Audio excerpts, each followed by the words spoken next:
అబ్బా జంపర్ మే బంపర్. ఎంత బాగుందో ఈ మరి నా కూతురు రోజు వంట చేసి పెడితే ఎంత బాగుంటుందో. సరిపోయారు ఇద్దరును.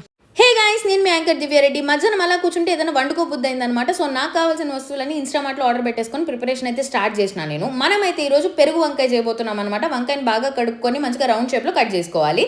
ఇంకొక ప్లేట్లో మసాలాస్ కోసం కారం, ఉప్పు, పసుపు వేసుకొని దీంట్లో అయితే నూనె పోసుకోవాలన్నమాట. సో వీడియోలో కనిపిస్తున్నట్టు బాగా మిక్స్ చేసుకుంటే మసాలా రెడీ అయిపోతుంది.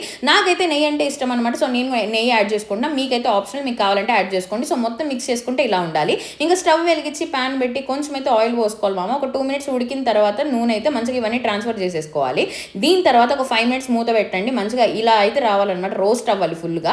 ఇంకా దీని తర్వాత పక్కకు అయితే పెట్టేసుకోవాలి ఒక ప్లేట్లో. ఇంకా మా అమ్మ అయితే నా కోసం ఆనియన్స్ చాప్ చేసిస్తుంది. దాంతో లోపల ఇన్స్టామార్ట్ ఆర్డర్ కూడా వచ్చేసి మనం ఆర్డర్ చేసిన పెరుగు అండ్ రిమైనింగ్ థింగ్స్ కూడా వచ్చేసాయి అనమాట.